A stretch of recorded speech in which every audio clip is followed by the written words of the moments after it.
Bertha has reviewed your dating history. It's a pattern. Same person, different name, different face, occasionally different haircut, but fundamentally, structurally, emotionally, the same person. And you knew. You always know. Somewhere around date 2 or 3, something in your brain went, this feels familiar. And you went anyway. Hi, I'm Bertha. I'm a stick figure. And today we are talking about why you keep picking the wrong person. Not because you're broken, and not because you have terrible taste, but because your brain is doing something very specific. And once you understand what it is, you can actually change it. Let's go. The first thing you need to understand is something called your attachment style. In the 1960s, a psychologist named John Bowlby noticed that babies have very different reactions when their caregivers leave the room. Some babies were fine, some fell apart, some went oddly quiet. He called this attachment theory. And it turns out, it doesn't stop when you grow up. Your early experiences with caregivers, the people who were supposed to be safe, created a template, a blueprint, an instruction manual your brain uses to navigate every close relationship you have after that, including, unfortunately, your romantic ones. There are 4 main attachment styles: secure, anxious, avoidant, and disorganized. Most people watching these are either anxious or avoidant. I say this with love and no judgment whatsoever.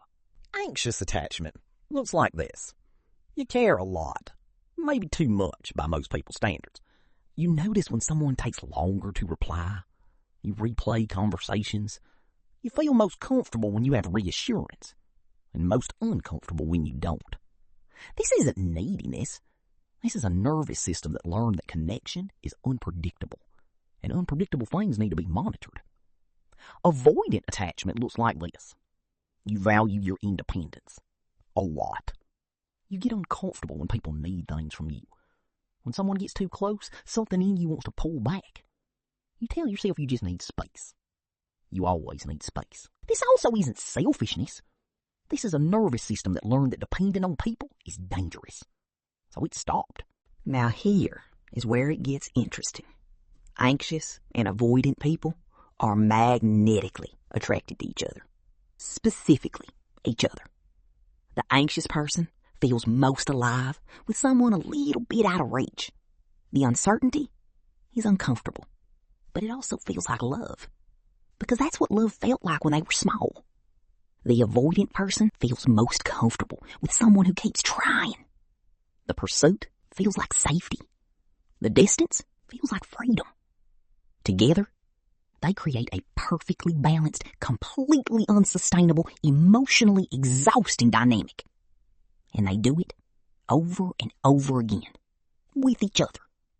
This is called the anxious-avoidant trap. And it is not your fault that you're in it. There's also something called repetition compulsion, which sounds alarming, but bear with me. Freud, yes, that Freud, noticed that people unconsciously repeat painful experiences, not because they enjoy pain, but because the brain is always trying to master what it couldn't master the first time. If you grew up with a parent who was emotionally unavailable, your brain doesn't say, let me find someone warm and consistent and easy to love. Your brain says, let me find someone emotionally unavailable and fix it this time. Spoiler, you cannot fix it this time. So what does actually help? First, learn your attachment style, genuinely. Sit with it. Google the quiz, read the thing, get uncomfortable.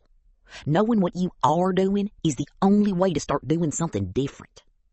Second, notice what familiar feels like in your body. That rush of excitement when someone is a little bit unavailable. That feeling of, this is intense, this is real. That feeling is data. It is telling you something. It is not necessarily telling you that this is love. Third, and this is the one people resist the most, give secure people a chance. I know, they seem boring. They text back. They say what they mean. They don't make you feel like you're constantly auditioning. That's not boring. That's what safety feels like. You're just not used to it yet. You don't have to start from scratch. You just have to start noticing. Notice the pattern. Notice the pull. Notice when familiar feels like love. And then, gently, choose differently. You are not doomed to repeat this. You were just running an old program, and programs can be updated. Bertha out. New episode every week. Subscribe if you're ready to understand your brain. Or don't. The wrong person will still be out there. Unfortunately.